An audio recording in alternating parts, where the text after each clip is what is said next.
Okay, go ahead. Okay, thank you. Thanks for inviting me. So good evening. Though it is morning here right now, it should be 12 hours ahead from Toronto. It should be 7 morning right now in Hong Kong. So I'll briefly talk about field works. I'll cover the tactical review and the operational review of the movement, and then I will go forward to the future of Hong Kong. So what we could do right now, like what's happening in Hong Kong and what we could counter the act of government. So I'll start with the tactical review. So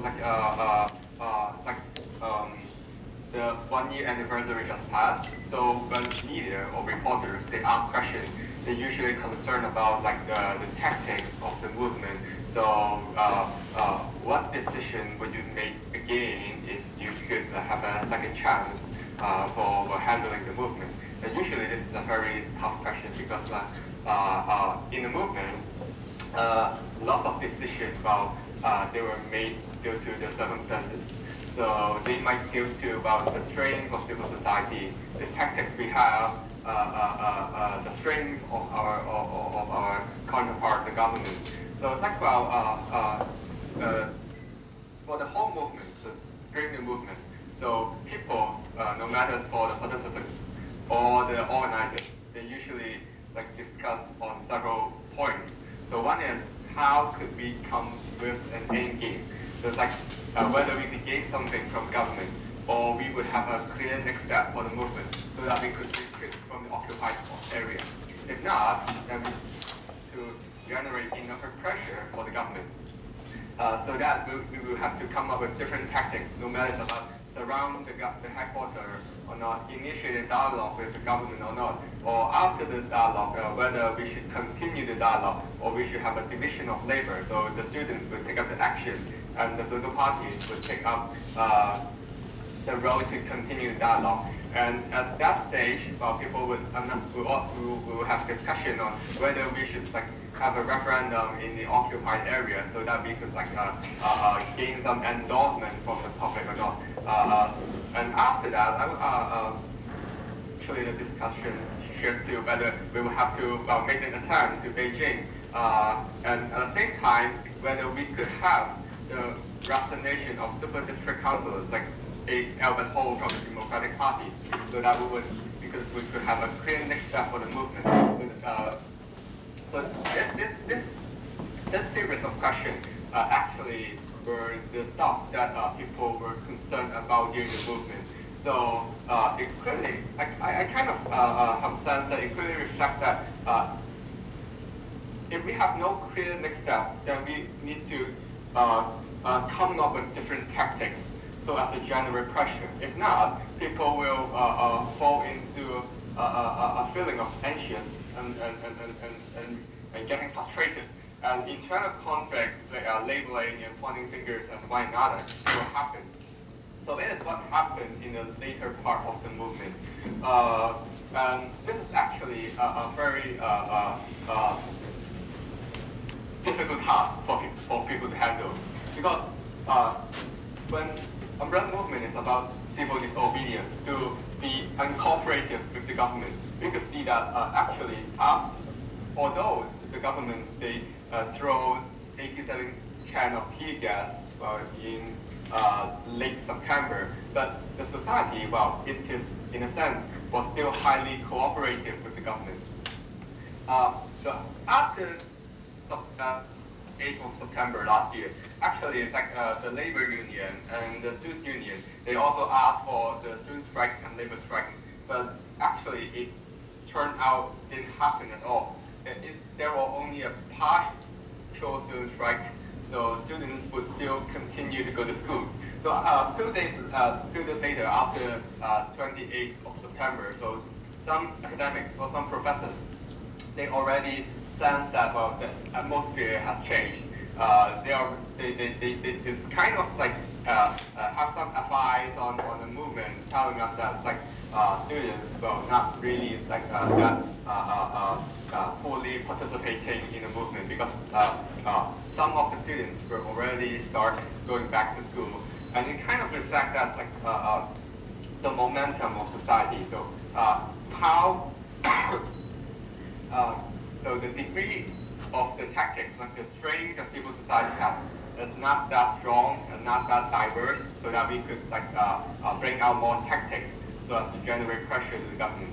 But if you look from the standpoint of view from the government, then you could see that the government, they could have different tactics in putting pressure on the Occupy movement. So they could use police.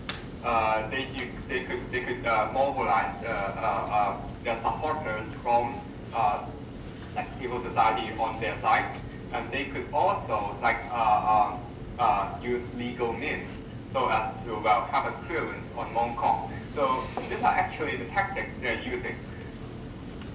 And when we come to like when we come to the part that it seems that civil society does not have enough strength so as to like initiate more tactic or strategy on the government, then it comes to the part that it's like, is there something that we could do with the operational logic or the operational mechanism of the movement? Because for the whole movement, actually the mechanism adopted in umbrella movement is kind of a decision-making process in both only the five-side platform. So the five-side platform, it includes like the federation, Scorism, the political parties, Occupy Central, and the fifth as NGOs from civil society. So actually, about like this five parties, they formed a five-side platform so as to exchange ideas and to set strategy during the movement. It's kind of a very elite way of dealing with the movement. So it's still also a very traditional way of how social movement operate in Hong Kong. It's like leaders of the organization, they would take up the leading role so as to set up tactics, so as to set up direction, and hopefully the supporters or the participants of the movement would follow. Well, the strength of this operational mechanism, that is, well, if you have enough tactics at hand, then that would be easy for you to make decisions from a top-down approach. Then you could like, well, simply like tell people what would be the next step. Then you would generate enough pressure so as to put on the government. But the limitation is that, well, this decision may not be able to get enough trust and support from the participants if the organizers and the participants, they do not have a good connection and they do not have a platform to resolve the disputes in the movement. So umbrella movement is actually about like going a limitation of this kind of mechanism. Because in the movement, you could see it's like starting from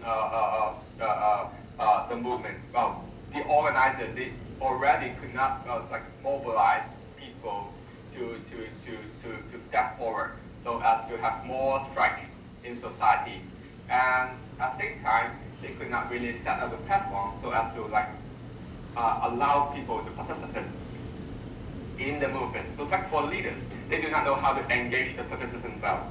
But for people, like the participants, they do not know how to resolve the dispute as well. So like you can see that's like it's kind of a problem that we encounter in the movement. It's like people, although we are pursuing for like a political reform, a democratic change, systematically, but we actually it's like we do not have a very good political democratic culture in resolving problems, in respecting one another.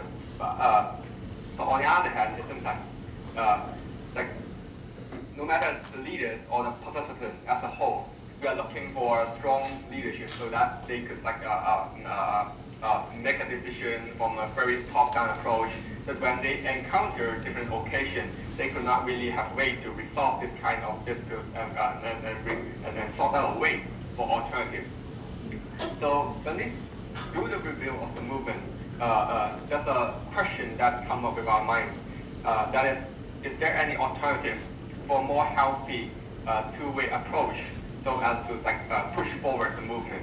So it seems to be a way that we have to stress on and focus on in the future, because without this kind of approach, without an alternative, we could not really resolve the difficulties we encounter in the movement.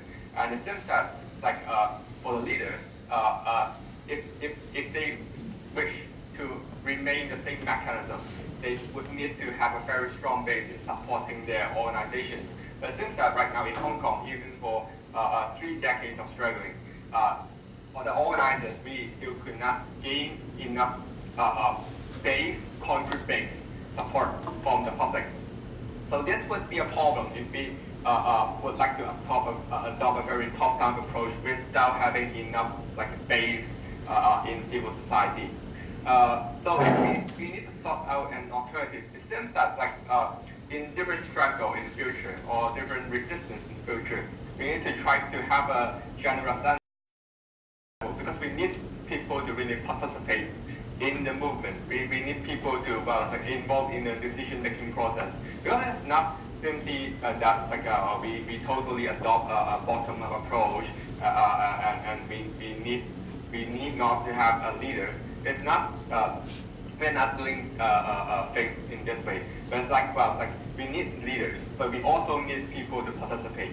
So that's we could sustain trust in the movement and to generate tactics in a more organic way. Because if people, they do not feel that they own the movement, they do not feel that they are participating, they could influence the decision, then it would come up like what we encounter in the umbrella movement. People will again feel anxious and frustrated and will start pointing finger to one another. There's an issue, a thing that we will have to face right now in Hong Kong. Because actually the emotion, the social emotion in Hong Kong is kind of very diverse.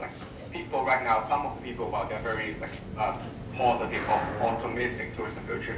But there's also some people, a certain number of people, they are very frustrated and anxious. So you can see that after the movement, they will come up with some new approach, claiming that they will be militant. So to me, it seems that this is kind of a disempowerment rather than empowerment of the movement. It seems like they are more frustrated and anxious, and that's why they could not sort out another way to push forward. Then they could only adopt a part to showing the masculine strengths to turn it as a tactics to put pressure to the government. And if you have to really reconnect one another, then we really need to sort out a platform and some tactics so as to connect people together, so that we could restrain the civil society.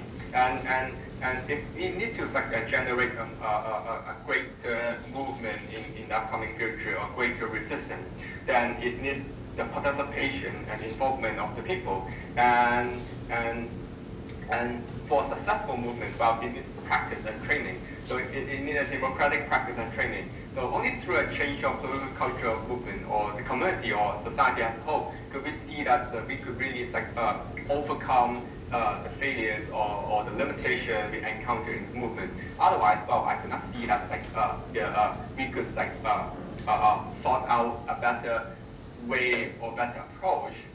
If we did not change anything, even a large-scale movement would come later this year or next year.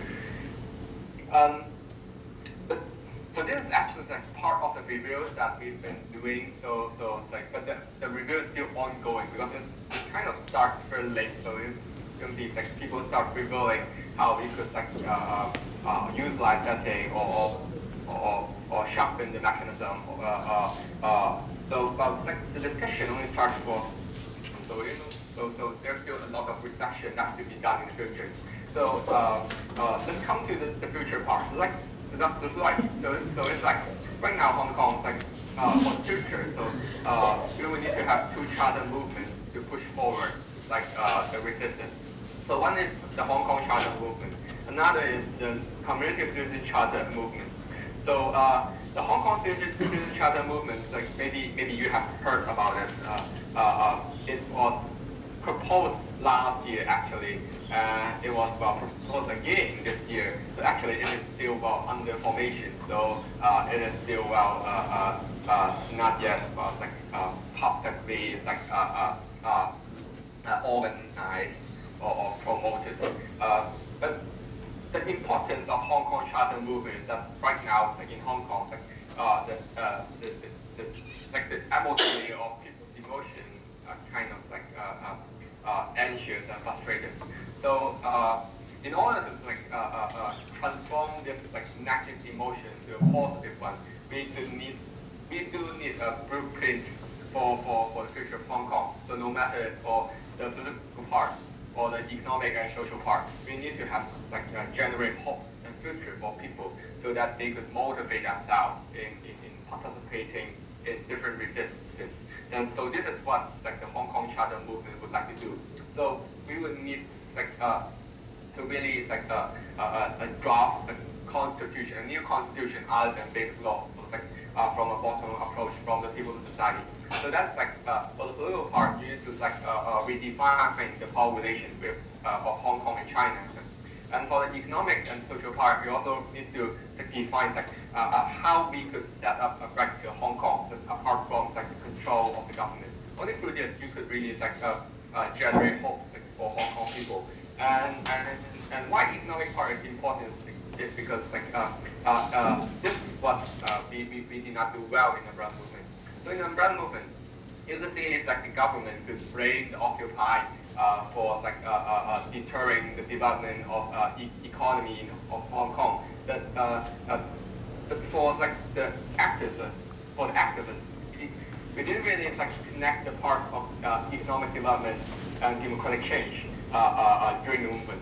And this kind of a limitation also for the umbrella movement. But if we could not really link these two, then there's always a problem for the movement to push forward. So people would start to ask us, why election matters, why elections would influence my life. This is a very difficult question to answer if you simply focus on democracy as election alone. And this is kind of a tactics and the things that we will have to change and focus so that we could really bridge democracy or the democratic movement with the people that are still not participating in the movement. So this actually is what the Hong Kong Charter movement would like to do.